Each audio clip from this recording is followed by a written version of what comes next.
بسم اللہ الرحمن الرحیم الحمد للہ الذی ہدانا لہذا وما کنا لنہتدی لولا ان ہدانا اللہ لقد جاءت رسل ربنا بالحق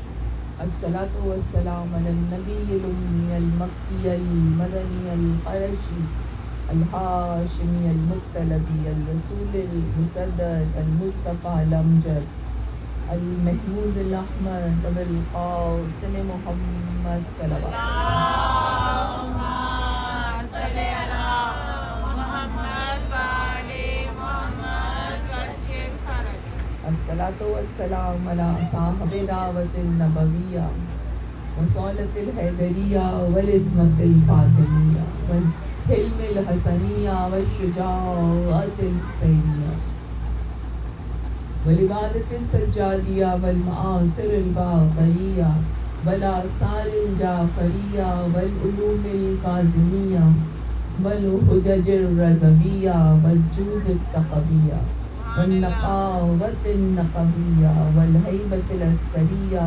والغیبت الالہی القائم بالحق صلوات اللہ اللہم صلی علی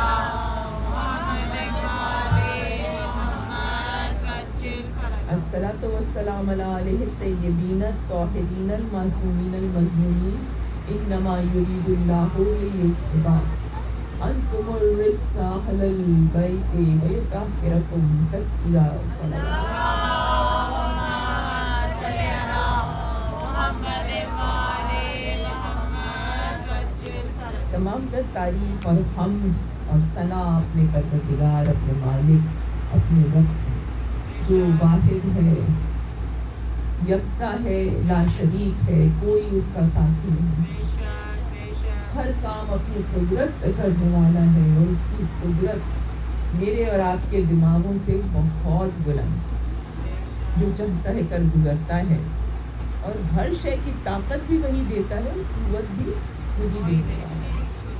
ہم اس کی ہی حمد کرتے ہیں، ہم اس کی تعریف کرتے ہیں اور ہم اپنے کاموں میں اسی سے مدد مانگتے ہیں اور اسی سے سوال کرتے ہیں کہ وہ ہمارے بگڑے ہوئے کاموں کو بنا دے۔ آج ہماری گفتگو حسین سے مہدی تک علیہ السلام اللہم صلی علی محمد وآل محمد وجل فرج چھٹی منزل پر پہنچ چکی ہیں اور اس عنوان مسلسل کے تحت ہم نے کوشش کی ہے اور ظاہر ہماری کوشش بہت ہی ناکام سی کوشش ہے کہ ہم امام حسین علی مقام علیہ السلام کی جہاد کو سمجھیں اور ان کے غم پر، ان کے مصائب پر اور اس تاریخ پہ جو ان سے منسوب ہے اپنے آپ کو اس طریقے سے پیش کریں کہ ہم اپنے آنے والے امام جن کا کہ ظہور ہونے والا ہے، جو کہ انشاءاللہ بہت جلد تشریف لانے والے ہیں، ہم اس کے لیے اپنے آپ کو آمادہ کریں اور اپنے آپ کو سمجھ سکیں۔ ظاہر یہ کوئی ایسا موضوع نہیں ہے جو آپ کو اس میں کوئی نئی بات نظر آئے، لیکن یہ ایک ایسا موضوع ہے کہ جسے بار بار دہرایا جانا چاہیے تاکہ اگر وقت کی گرد ہمارے ذہن سے کچھ نکال لیتی ہے یا کچھ اس پر گرد پڑ جاتی ہے تو وہ پھر سے صاف ہو جائے۔ اور ہمارے پاس جو سب سے بڑا ہتھیار ہے اس وقت، سب سے بڑا جو آپ کے لیے انسٹرومنٹ ہے ہمارے پاس، وہ ہمارے آنسو ہیں جو ہر طرح کی گرد کو، ہر طرح کی تاریکی کو روشنی میں بدل سکتے ہیں، نمایاں کر سکتے ہیں۔ اس لیے کہ جو یہ آنسو ہوتے ہیں، دنیا کا کوئی آنسو غم حسین کے برابر نہیں۔ میں آپ کے سامنے کوئی سائنٹیفک توجہ نہیں پیش کروں گی، بہت سارے لوگ کہتے ہیں کہ یہ ڈفرینٹ کیمسٹری ہے، مجھے نالج نہیں ہے، مجھے فقط ایک بات پتہ ہے کہ اگر یہ آنسو اتنا سا بھی ہو جو میری آنکھ کے کونے کو نم کرے تو جہنم کی آگ کو سرد کر سکے، یہ میں یقین رکھتی ہوں۔ تو میرے لیے یہ آنسو بہت قیمتی ہے۔ ہم اپنی گفتگو جس منزل سے آگے بڑھانا چاہتے ہیں کہ اپنے امام کے بارے میں زیادہ سے زیادہ جانیں۔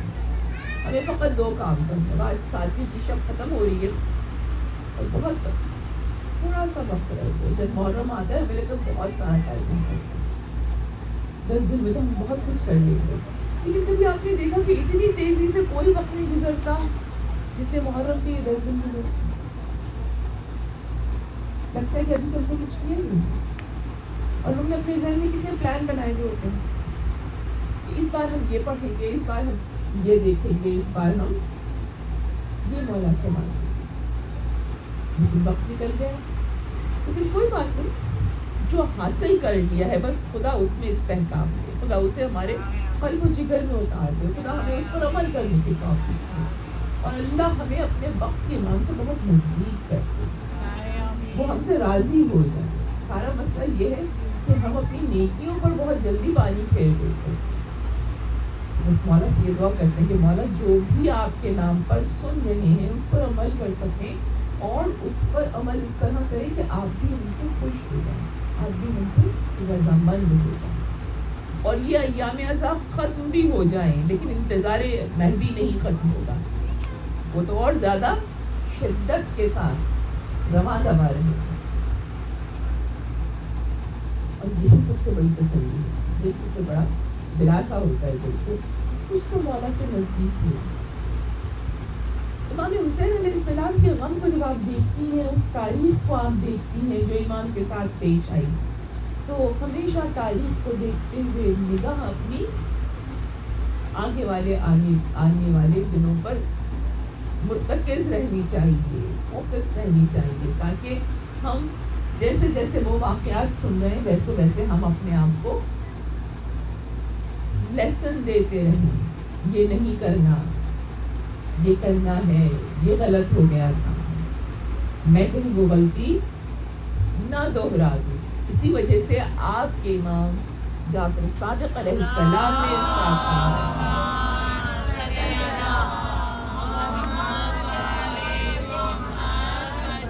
کلو یوم عاشورا کلو عرض کربلا, ہر دن عاشور ہے. جو بھی فراق امام میں گزر گیا دن, وہ عاشور کی طرح سے غمناک. جیسے امام علی علیہ السلام نے ارشاد فرمایا تھا نا عید کے لیے, کہ ہر وہ دن عید ہے جس دن تم سے کوئی گناہ نہ ہوا. کیا ہم سیلیبریٹ کرتے ہیں اس دن کو جس دن ہم سے گناہ نہ ہوا ہو؟ کیوں نہیں کر پاتے؟ میں بھی نہیں کرتی ہوں. کیوں نہیں کر پاتے؟ اس لیے کہ رات کو ریفلیکٹ نہیں کرتے ہیں, اتنا تھک مر کے جاتے ہیں بستر پر کہ جو روز کی دعائیں ہوتی ہیں کسی دن پڑھتے ہیں, کسی دن کچھ رہ جاتی ہیں. اسی لیے ہمیں لگتا ہے رات دن کے خاتمے کا نام ہے. نہیں, رات خاتمے کا نام نہیں, بلکہ رات جو وقت گزر گیا اس کے محاسبے کا نام ہے. جو وقت رہ گیا اس کی پلاننگ کا نام ہے. اگلے دن کیا پلان ہوگا اس کو کرافٹ کرنے کا نام. اگر مومن ہے, اسی لیے امام نہیں فرمایا تھا نا کہ تم میں سے جو روز محاسبہ نہیں کرتا اپنا, وہ ہم میں سے نہیں ہے. بات ہو رہی تھی کلو ارزن کربلا, یوم تو ہے ہر دن, جب تک فراق امام ہے ہر روز ہمارے لیے کربلا. لیکن جس زمین کے گوشے میں ہم ہیں وہ بھی ہمارے لیے کربلا کا میدان سجا ہے. جیسے عاشورہ ہمارے دل سے کبھی نہیں نکلتا, ایسے ہم کربلا سے دور نہیں ہوتے, چاہے ہم کربلا پہنچے یا نہ پہنچے. خوش نصیب ہے وہ جو پہنچ گئے زیارت کے لیے, لیکن ہم بد نصیب بالکل نہیں. اس لیے کہ حسین اس سخی کا نام ہے, حسین اس کریم کا نام ہے, حسین اس انداتا کا نام ہے, کہ اگر ہم نہیں پہنچیں گے تو وہ خود آئے گا ہمارے درمیان. وہ خود ہمارے پاس آتے. ہمارے پاس کتنی قائدیں موجود ہیں, کتنی روایتیں موجود ہیں کہ کوئی زائر جو ہر سال جانے والا تھا اور جب وہ نہ جا سکا تو امام اس کی تشفی کے لیے آئے.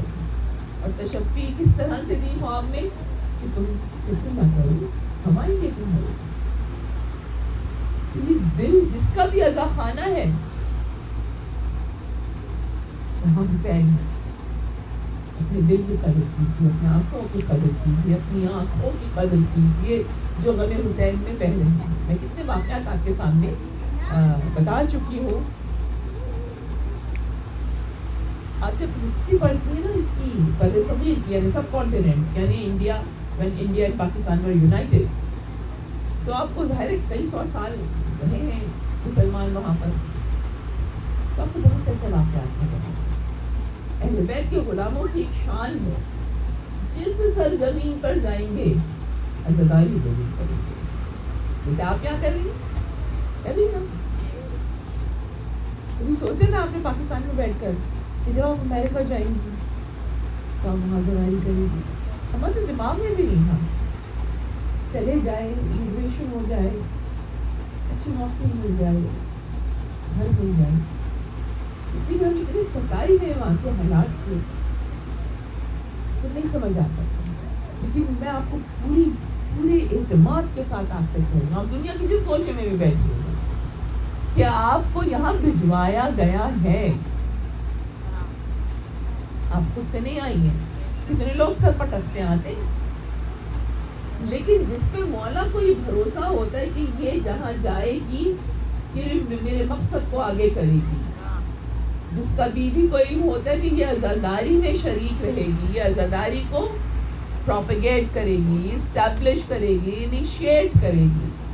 نصیب تو بہت بیوی جانتی ہے نا میرا اور آپ کا, بیوی درست ہے, کب ان کا قرض ہے مجھ پر اور آپ پر, چاہے یہ میری نسل ہو, چاہے یہ آنے والی نسل ہو, چاہے اس کے بعد آنے والی نسل ہو. ہمارا ایک ایم ہے کہ جب تک خدا نے سانس میں سانس دی ہے وہ میں حسین جاری رکھیں گے, وہ میں حسین کی تبلیغ جاری رکھیں گے. زمانے بدلیں گے, لہجے بدلیں گے, لینگویجز ایوالو ہوں گی, جو چیز نہیں بدلے گی وہ غم حسین کا انداز ہے, یہ جاری و ساری ہے. میں نے ایک دفعہ واقعہ پڑھا تھا آپ کے درمیان, آج میں چاہ رہا اس کو دہرا دوں, اور آپ لوگ یوٹیوب پہ جا کے دیکھ بھی سکتے ہیں. لوہڑی میں جو تازیہ اٹھتا ہے ساتھ کو, آپ نے دیکھا ہوگا, سنا ہوگا,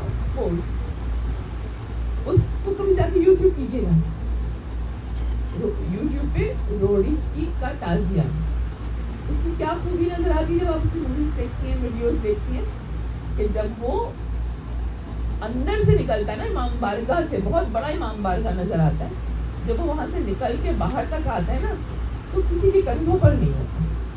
جیسے آپ تابوت اٹھاتی ہیں نا دونوں ہاتھوں سے اور لے کر آتی ہیں, 4 عورتیں, 5, 6, 8, اس میں کوئی بندہ بشر نہیں ہوتا. لاکھوں کا مجموعہ ہوتا, ہزاروں کا تو نظر آ رہا ہوتا ہے یوٹیوب کے اوپر, لیکن وہ اندر سے تازیہ اٹھتا ہے, وہ دیوار کے اوپر سے آتا ہے, وہ دروازے کے بیچ میں سے نہیں گزرتا. آپ ویڈیو دیکھیں گے آپ کو نظر آ جائے گی کہ وہ خود بخود کوئی اس کو اٹھانے والا نہیں ہے, وہ ہوا میں ٹریول کر رہا ہے, اور ٹریول کرتے کرتے جو دیوار ہے, نارمل دیوار 8-10 فٹ جتنے کی بھی ہوگی, اس سے اوپر آتا ہے, اور جب وہ باہر آتا ہے پھر اسے لوگ کاندھے پہ لیتے ہیں.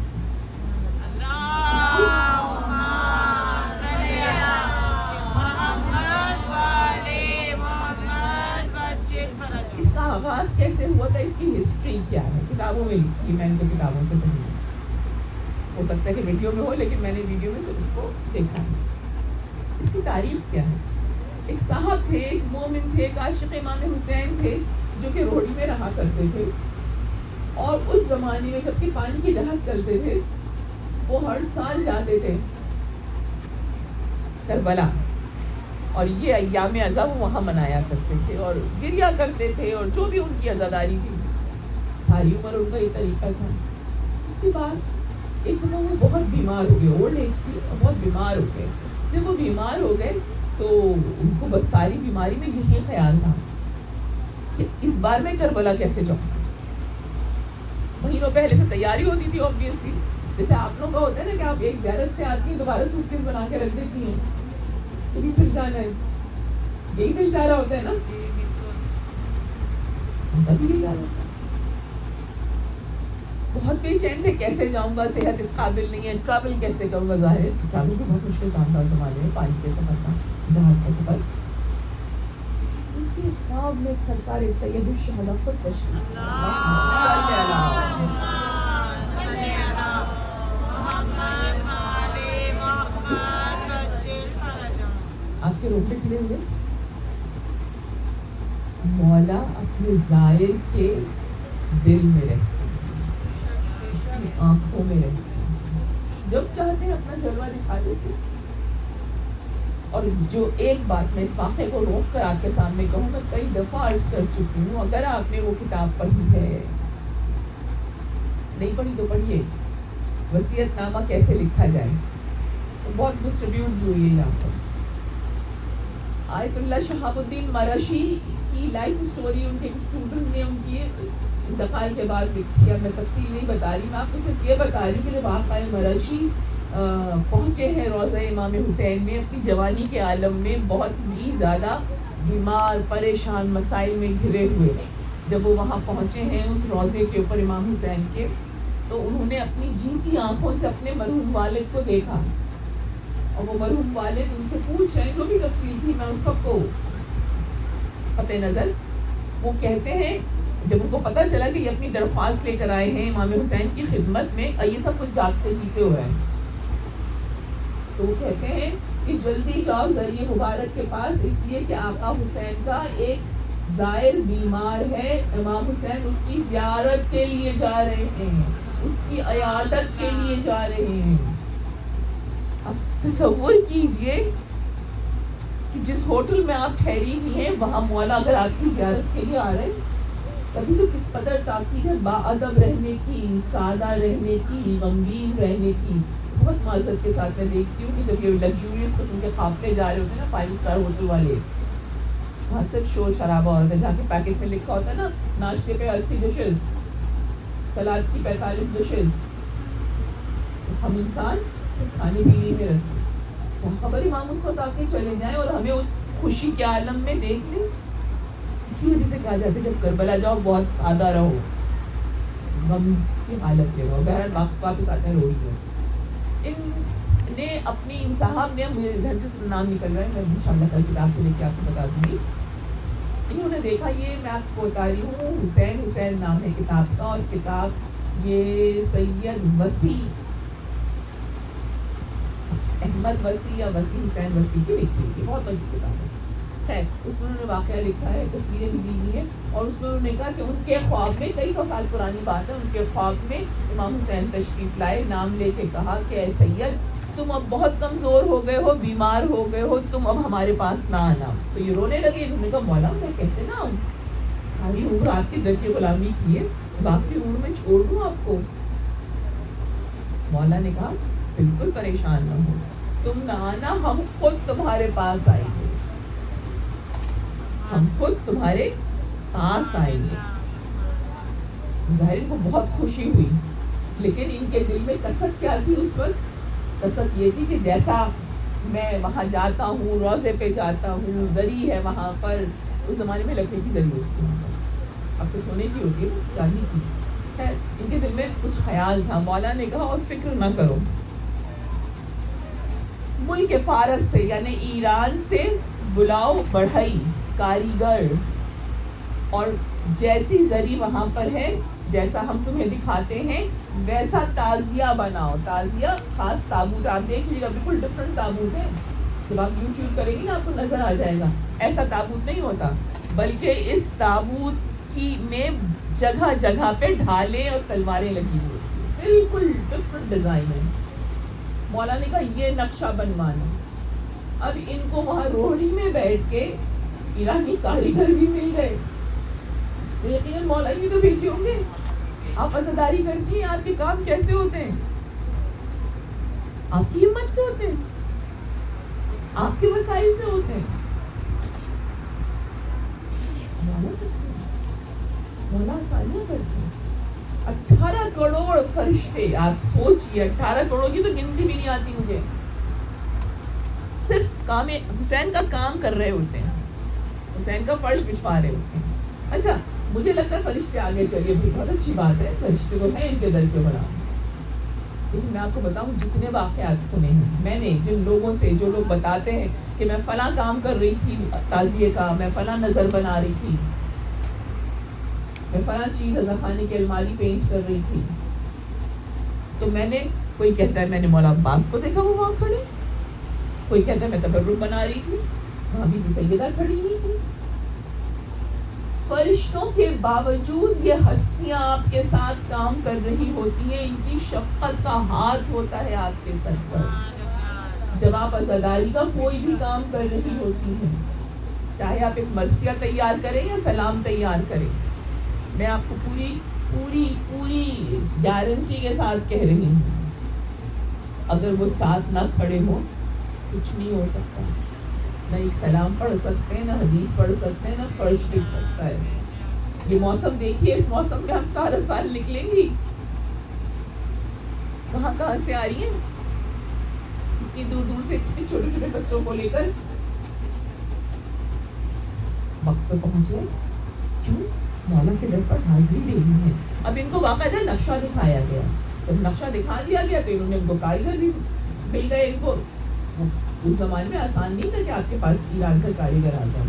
وہ آئے اور انہوں نے ایگزیکٹلی ویسا ہی تابوت بنا دیا. اب اس تابوت کی خصوصیت کیا ہے؟ اس تابوت کی خصوصیت یہ, چونکہ وہ اعجاز ہے, چونکہ وہ معجزہ ہے, چونکہ امام حسین نے سب سے پہلا تابوت سرزمین سب کانٹیننٹ میں نکلوایا تھا, آج تک وہ بغیر کسی شخص کے اٹھتا ہے.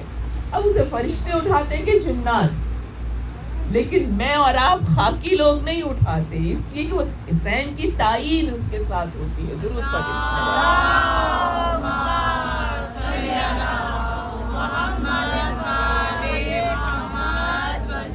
جب تک حسین کو آپ اپنی آنکھوں سے دیکھنے کی کوشش نہیں کریں گے, تب تک سمجھ لیجیے کہ عزاداری کا بہت ہی چھوٹا پورشن سمجھ میں آیا ہے. امام حسین کو دیکھنے کی کوشش, جب آپ کہیں گی میں کیسے دیکھ سکتی ہوں, میں آپ کو بتاتی ہوں, ہر سال کوشش کرتے ہیں. یہ دن آ گئے نا, یہ شبیں آ گئی ہیں. اب آپ جب بیٹھیں گی نا اپنی, امام حسین کا غم ایسا نہیں ہے کہ آپ مجلس سے چلی گئی, آپ کی مجلس ہو گئی. مجلس مستقل جاری رہتی ہے, آپ سوچتی رہتی ہیں مسائل حسین کے بارے میں.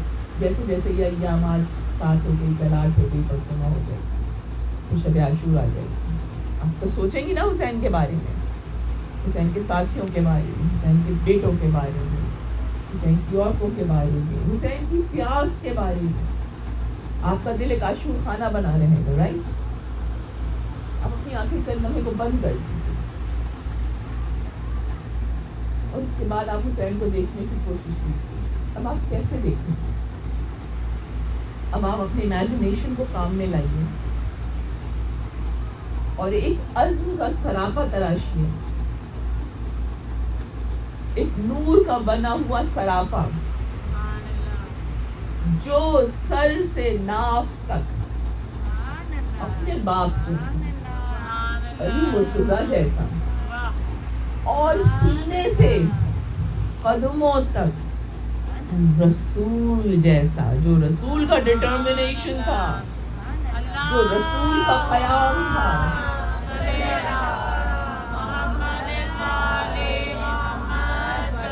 جس کے قلب میں اس کی ماں کا دل ہو, جو ایک دفعہ ولایت کے لیے کھڑی ہو گئی, اسے کوئی ہٹا نہیں سکا, اسے کوئی پیچھے دھکیل نہیں سکا.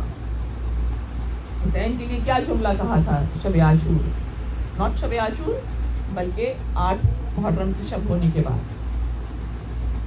مستقل مذاکرات ہو رہے تھے امام حسین کے اور عمر بن سعد بدبخت کے, اور آخر کار جب اس نے یقین کر لیا کہ اب حسین چینج ہونے والے نہیں, تو اس نے خط لکھا تھا عمر بن سعد کو, عمر بن زیاد کو, گورنر آف کوفہ کو. جملہ یاد رکھیے گا, اس نے لکھا حسین کے سینے میں ان کے باپ کا دل ہے, وہ کبھی بیعت نہیں کرے.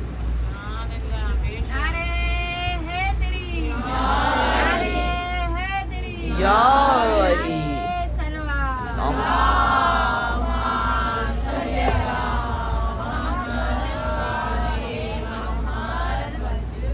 تو حسین کو دیکھنے تو پنجے تن کا رنگ بھر لیجیے.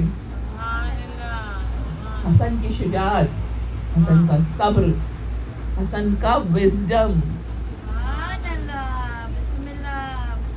جو رنگ آپ کو پنجے تن میں نظر آ رہے ہیں نا چاروں تن میں, وہ حسین میں بھر گئے. اب اس کے بعد میں اور آپ تو کنیز غلام ہے نا, تو ہم ہر جگہ اپنا اینگل رکھتے ہیں. اب اپنا اینگل کٹ کیجیے. حسین کا سراپا دیکھتی رہیے آنکھیں بند کر کے, اور پھر دیکھیے آقا کتنے کریم ہیں. کریم کس کو کہتے ہیں؟ جو بغیر مانگے تھے. ایک تو ہم مانگتے ہیں نا, صرف محرم کے بعد 10 دنوں کے بعد بیٹھ کے حساب کیجیے گا, جو ملا ہے اس کی لسٹ بنائیے گا اپنے دماغ میں, اور جو مانگا تھا اس کی لسٹ بنائیے گا. تو آپ کو پتا چلے گا کہ یہ لسٹ تو بہت لمبی ہے. جو مل گئی, مانگی تو شاید میں نے 3 سے 4 چیزیں تھیں. کیوں؟ حسین دونوں ہاتھوں سے دیتے ہیں. کریم ابن کریم ہیں, ان کی نگاہ قلب پر ہوتی ہے, ان کی نگاہ دماغ پر, ذہن پر ہوتی ہے, اور وہ پھر اسی طریقے سے عطا کر رہے ہوتے ہیں. آپ ایک چیز مانگتی ہیں, آپ کی نسلوں کو مل جاتا ہے. آپ ایک چیز کا سوال کرتی ہیں, آپ کے ماں باپ کی قبریں تک ٹھنڈی ہو جاتی ہیں. کبھی آپ کو یاد آتا ہے یہ 10 دنوں میں کہ کیسے آپ کی دادی نے آپ کو گود میں بٹھا کر مرثیے کے بول, نوحے کے بول, کیسے کسی پھپھی نے, کیسے کسی ماں نے انگلی پکڑ کے گھر گھر لے کے گئی تھی, کیسے باپ نے, کیسے چچا نے مجلسوں میں لے جا کے بیٹھنا سکھایا تھا. یہ سب کچھ اس کا اجر ان کو مل رہا ہوتا ہے. جیسے آپ آ کے بیٹھتی ہیں نا, جیسے آپ مل آ کے مجلس کا کے کاموں کو کرنے کی کوشش کرتی ہیں, وہ جس کو دیکھ کر آپ آئی تھی نا, آپ کے ذہن میں جو ایک لمبی سی لسٹ ہے. مجھے اب تک یاد ہے, میری نانی بہت ضعیف ہو گئی تھی, بہت دور بیٹھتی تھی ٹیک لگا کر. یہاں پہ مرثیہ پڑھا جا رہا ہوتا, نوحہ پڑھا جا رہا, وہ وہاں سے آواز ملاتی تھی, اس لیے کہ ہونٹ رک ہی نہیں سکتے تھے, یہ ساری عمر پڑھتا رہا ہو. مجھے اپنی دادی کی شکل نہیں یاد ہے, بہت تھوڑے سے دن کے ان کے پاس, لیکن میرے ذہن میں ابھی تک اس نوحے کی دھن بیٹھی ہوئی ہے جو گود میں بٹھا کے وہ بالکل اپنے بغیر دانتوں کے منہ سے پڑھا کرتی تھی. آپ کو یاد ہے ایسے نوحے, ایسی رباعیاں, ایسے مسائل, یہ سب نقش ہو جاتے ہیں. اور جب آپ یہاں بیٹھی ہوتی ہیں, ان سب کو ثواب مل رہا ہوتا ہے. جیسے جیسے وہ عمل دہرایا جاتا ہے, وہ عمل ان کو جزا ملتی رہتی ہے. یہی رول آپ کو کرنا ہے, اپنے بچے کو, اپنی بھتیجی کو, اپنے بھتیجے کو. اور اگر آپ مرتبے والی ہیں, یعنی دادی ہے, نانی ہے, تو اپنے بچوں کو آپ نے پیام حسین آگے دینا ہے, تاکہ نسلوں میں یہ ہنر جاری رہے, نسلوں میں حسین کی محبت رواں دوا رہے. یہ کام ہمیں اس وقت تک کرتے رہنا ہے جب تک فرزند حسین آئے, اور کعبے کی پشت سے اپنی پشت لگا کے, کعبے کی دیوار سے اپنی پشت لگا کے کھڑے ہو کر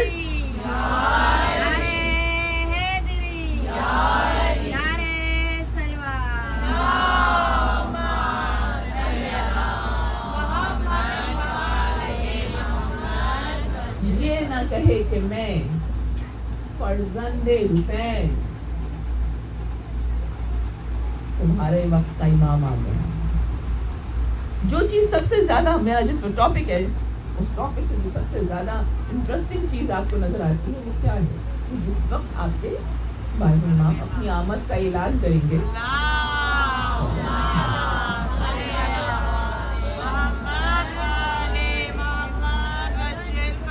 وہ اپنا نام اور ولدیت بتائیں گے. ٹھیک ہے, والد امیڈیٹ فادر, رائٹ. لیکن امام مہدی کیا کہیں گے, میں مہدی ابن حسین.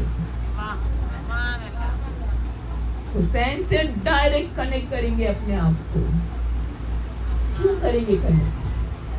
اس لیے کہ یہ جو کربلا 61 ہجرہ میں ہوئی تھی, اور یہ جو کربلا فائنل ہوگی, فائنل راؤنڈ ہوگا کربلا کا, وہ کنیکٹڈ ہیں ایک دوسرے سے. اب اس کے درمیان میں جتنی صدیاں گزر جائیں, ہر عزاداری آپ کو مہدی سے قریب کرنے والی ہونی چاہیے, اگر آپ اسے عزاداری سمجھتی ہیں. عزا کا مطلب کیا ہے؟ عزا کا مطلب ہے بلند آواز سے رونا. کب ہسٹری میں واقع ہوا تھا اس پوائنٹس کو آپ کہتی ہیں عزا؟ جس وقت وہ زلجنا آیا تھا نا امام حسین کا، اپنے ماتھے کو امام کے خون میں بھگو کر اپنی زبان بے زبانی سے بیویوں کو، اس لیے کہ اس کو پتا تھا یہ بے وارث بیٹھی ہوئی ہے، اس کو پتا تھا یہ اندر گھٹی ہوئی بیٹھی ہے، ان کو نہیں پتا باہر کی دنیا میں کیا ہو رہا ہے. وہ 18 بار بیوی زینب دوڑتی ہوئی جاتی تھی، بھائی کو ڈھونڈتی تھی، جب نظر آ جاتی تھی جب تلواریں چلتی ہوئی واپس آ کے بچوں کی خبر گیری کرتی تھی. تو زلجنا کو یہ معلوم تھا، بے زبان تھا لیکن سب دیکھ رہا تھا. جب اس نے دیکھا کہ یہ مظلومیت کا عالم ہے تو اس نے اپنی زبان حال سے جا کر اطلاع دی، ماتھے کو تو نے حسین نے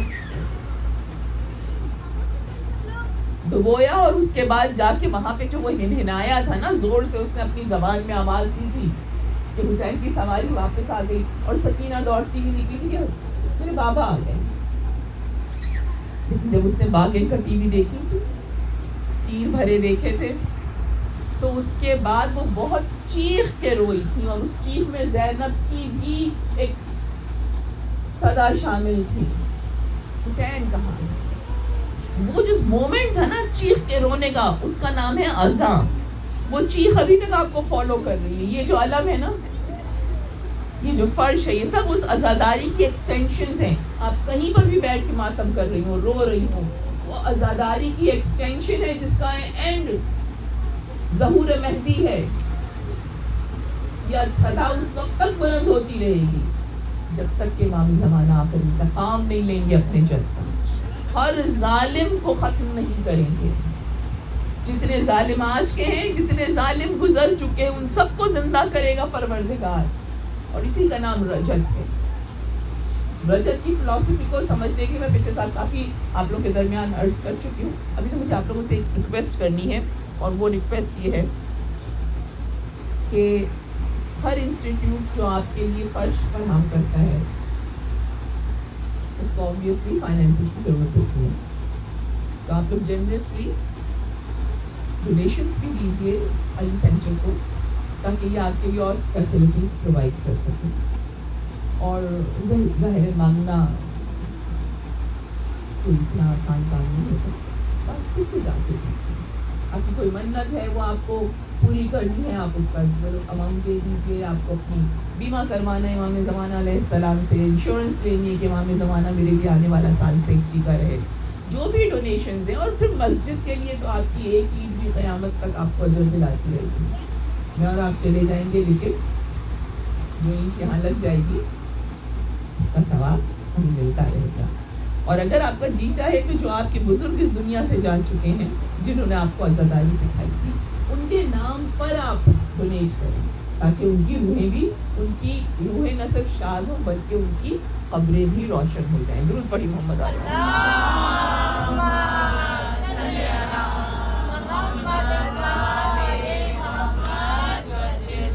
آج کے موضوع میں جو چیز میں آپ کے ساتھ شیئر کرنا چاہتی ہوں وہ ہے نور.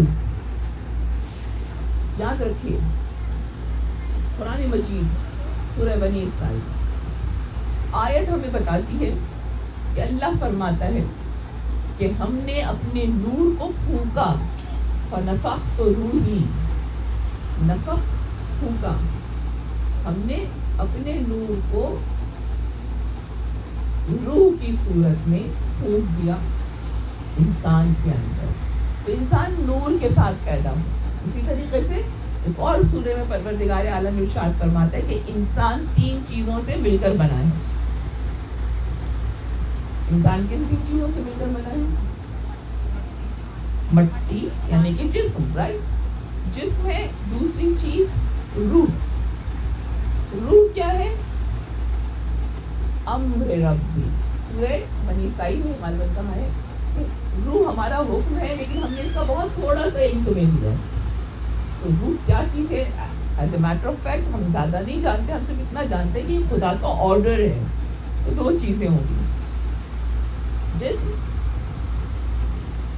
روح. تیسری چیز کیا ہے؟ تیسری چیز ہے نفس. نفس کیا ہوتا ہے؟ اگر نفس کو آپ ڈسکرائب کریں، نفس جیسی آپ کی فزیکل بینگ ہے نا،